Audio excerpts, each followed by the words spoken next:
안녕하십니까. 부동산 센스티브입니다.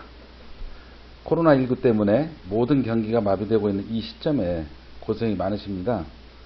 조금만 참고 정부 당국의 방역에 적극 협조해서 하루빨리 이 난국을 헤쳐나갔으면 좋겠습니다. 오늘은 부동산TV 개국일입니다. 부동산 중개 업무를 실시하면서 현장에서 보고 느낀 점 등을 위주로 방송을 진행해 볼까 합니다. 오늘은 장안의 화제인 주택임대차보호법 중 최근에 개정된 중요한 부분에 대해서 알아보도록 하겠습니다. 주택임대차보호법 개정이 지난 7월 31일에 개정 공포되었습니다. 이번에 개정된 주택임대차보호법 주요 내용을 살펴보도록 하겠습니다. 이번에 개정된 임대차 3법은 크게 계약갱신 요구권, 전월세 상한제, 전월세 신고제 등이 주요 내용인데, 주택 전월세 신고제는 주택임대차보호법이 아니고 부동산 거래 신고 관련 법령에 해당됩니다. 첫 번째 계약갱신 요구권에 대해서 알아보도록 하겠습니다. 상가건물 임대차 보호법에서는 2002년 11월 2일에 제정되어 지금에 이르기까지 계약갱신 요구권 제도가 있어서 익숙해져 있는데, 이번에 개정된 주택임대차보호법에서는 처음 도입하게 되어 생소하거나 익숙하지 않는 것이 사실입니다. 주택임대차보호법의 최단 기간은 2년입니다. 임차인은 2년마다 이사를 해야 하는 주거 안정을 해친다고 생각하여 개정된 것인데, 향후에는 2년 더 살 수 있도록 조치하여 총 4년간 살 수 있도록 하였습니다. 최초 2년을 계약하고 임차인이 계약 만료 6개월부터 계약 만료 1개월 전까지 계약갱신 요구를 하게 된다면 임대인은 거절할 수 없도록 개정되었습니다. 2020년 12월 10일 이후에 최초 계약하거나 갱신된 경우는 6개월에서 2개월 사이에 계약갱신 요구권을 행사해야 합니다. 그리고 좀 더 구체적으로 들어가 보면, 기존에는 최초 계약 후 2년이 지난 다음 임대인과 임차인이 아무 말 없이 지나가는 경우 묵시적 갱신이라고 하는데, 이 경우 임차인은 동일한 조건으로 2년간 더 살 수 있어서 4년 동안 살 수 있었습니다. 이런 경우에도 최초 계약일로부터 3년 6개월부터 3년 11개월 사이에 계약갱신 요구권을 행사하게 된다면 2년 또다시 연장하여 총 6년간 살 수도 있습니다. 임대인이 주의할 점은 최초 2년 계약 후 반드시 재계약을 작성해야 4년으로 막을 수 있습니다. 계약갱신 요구권을 행사한 후 임차인은 언제든지 나갈 수 있습니다. 단 임대인에게 나간다고 통보한 후 3개월이 되어 효력이 발생하게 되어 있습니다. 이 경우는 묵시적 갱신과 동일합니다. 이번에는 임대인이 계약갱신 요구권을 거절할 수 있는 경우에 대해서 알아보도록 하겠습니다. 첫 번째로, 임대인이 계약갱신 요구를 거절하고자 할 때에는 임차인이 이기의 차임에 해당하는 금액에 연체한 사실이 있는 경우입니다. 예를 들어서 월차임일 경우 2달, 즉 2개월이 밀린 사실이 있었다면 거절할 수 있습니다. 월차임 2개월은 계속 연달아서 2개월이 밀린 경우가 아니고 띄엄띄엄 있어도 됩니다. 즉 1월달 월세에 밀렸고 2월달에 월세를 잘 냈고 3월달에도 잘 냈고 4월달에 월세를 밀리고 5월달에 월세를 잘 냈었다고 가정하면 1월과 4월에 밀렸던 2개월에 연체한 사실이 있었던 경우가 있었으므로 거절 가능하게 됩니다. 여기서 연체한 사실이 있는 경우라는 것은 법률로 규정되어 있으므로 지금은 밀린 금액이 없다 하더라도 갱신 거절이 가능합니다. 두 번째로, 임차인이 거짓 또는 부정한 방법으로 임차한 경우입니다. 거짓 또는 부정한 방법이란 무엇인가 살펴보면 임차인의 신분을 속이는 경우가 대표적인 예가 되겠는데요. 이 실무에서 보면 신분증을 제시하지 않으려고 하시는 분들이 많이 있습니다. 이런 경우가 해당이 되는 경우가 있고요. 주민등록번호 경우라든가 이런 경우 잘못 기재할 수 있도록 이렇게 불러주는 경우, 이런 사례가 발생될 수 있고요. 또한 주거 용도로 임대차한 후 하우스방으로 사용한다든가 이러한 경우도 계약 갱신 요구를 거절할 수 있습니다. 세 번째로는 임대인과 임차인이 서로 합의하여 임대인이 임차인에게 상당한 보상을 제공한 경우에 가능하겠습니다. 서로 상호 인간적인 도리로 이사비용 등을 충분히 보상한다든가 하며 합의가 완료되면 가능합니다. 네 번째로 임차인이 임대인의 동의 없이 전대한 경우를 들 수가 있는데요. 임차인이 임대인 동의 없이 전대차하는 경우가 아주 많이 있습니다. 본인이 계약해놓고 제3자가 거주하는 경우도 이에 해당될 수 있습니다. 다섯째, 임차인이 주택의 전부 또는 일부를 중대한 과실로 파손한 경우도 해당됩니다. 임차인 맘대로 인테리어를 한다든가 증축을 한다든가 하는 경우에 해당될 수도 있습니다. 여섯째, 임차 주택이 전부 또는 일부가 멸실되어 임대차 목적을 달성을 못할 경우에 해당됩니다.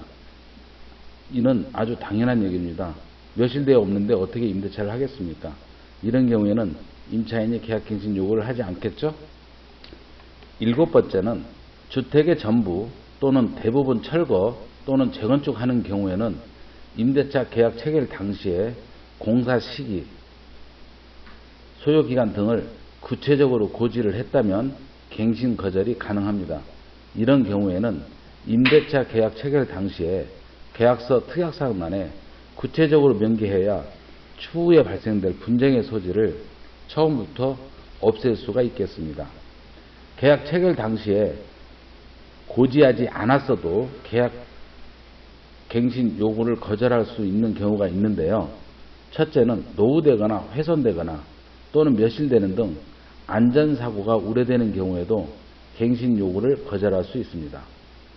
둘째, 다른 방법에 따른 철거 또는 다른 방법이 아니고 다른 법령입니다.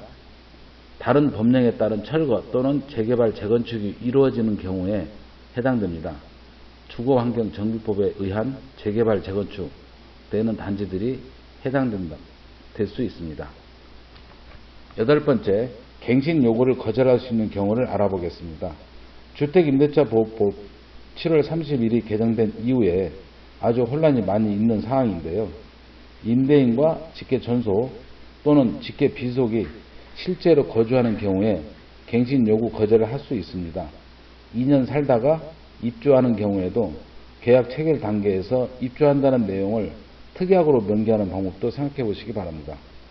2년 임차 후 임대인이 주택을 양도하고자 할 경우 매수인이 임차인 인수 조건으로 계약을 체결하거나 또는 매수인이 임차인이 있는 경우 계약 갱신 청구권을 행사한 주택인지 아닌지를 미리 확인해 봐야 하고, 행사하지 않았다면 최소 6개월 이전에 잔금 납부 또는 등기 이전을 완료해야 임차인의 계약 갱신 요구를 거절하고 입주할 수 있음을 유의하시기 바랍니다. 한 가지 더 말씀드리면 주택임대차보호법 3조에 따라 임차인이 주택의 인도와 전입신고를 하지 않았다고 한다면 매수인에게는 효력이 없으므로, 대항을 할 수 있는 효력이 없으므로 언제든지 갱신 거절은 물론 계약 해지도 가능합니다.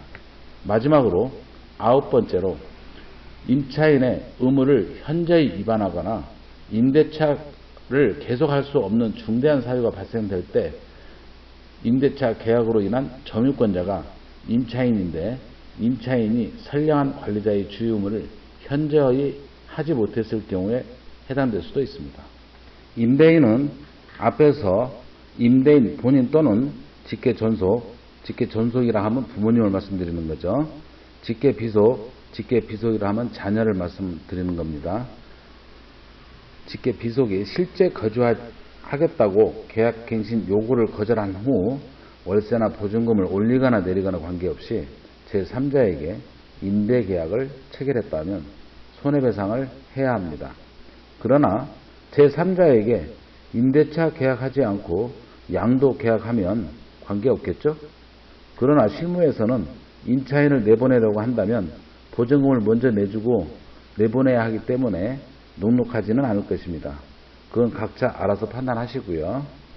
여기에서 임차인이 입은 손해배상은 첫째, 합의로 이루어져야 하고 합의가 이루어지지 않는다면 주택임대차보호법 7조 2에 따른 환산월차임의 3개월분에 해당하는 금액, 임대인이 제3자에게 임대하여 얻은 환산월차임과 갱신 거절 당시 환산월차임 간의 차액의 2년분에 해당하는 금액, 그 다음에 위 사유로 인한 갱신 거절을 인하여 임차인이 입은 손해액, 손해액이라는 건 이사비용이나 임차인의 그런 거에 해당되는데 임차인이 입증을 해야 되겠죠. 이러한 세 가지 종류가 해당이 됩니다. 위에서 말한 환산 월차임 계산 방법은 다음 기회에 영상으로 올리도록 하겠습니다. 끝으로 전월세 상한제입니다. 전월세 상한제는 계약 갱신 시 임대료 증액 상한을 5% 범위 내로 제한되어 있습니다.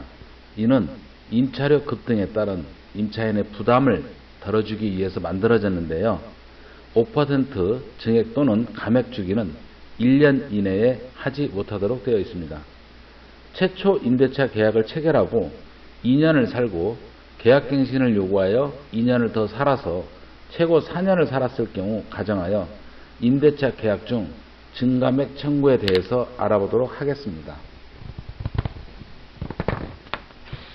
전월세 임대차 계약 기간 중에 5%를 증액할 수 있습니다. 증액 시에는 5% 한도로 감액 시에는 한도가 없습니다. 계약 기간 중이라 하더라도 계약 후 1년 후에는 경제 사정 등을 고려하여 5%씩 올릴 수 있습니다. 10년간 임대한다면 최초 계약 후 매년 5%씩 복리로 올릴 수 있어 60% 가까이 올릴 수 있습니다. 그러면서 보시는 바와 같이 최초 계약 후 2년이 지나고 계약갱신 요구하여 2년 더 살았을 경우 임대인은 3번의 증액을 올릴 수 있는 기회를 가지게 됩니다. 여기까지 준비한 내용입니다. 도움 되셨나요? 추후 다시 좀 더 자세한 내용으로 다시 인사 올리도록 하겠습니다. 시청해 주셔서 감사합니다. LBA 센스 공인중개사는 국민경제와 함께하도록 노력하고 있습니다.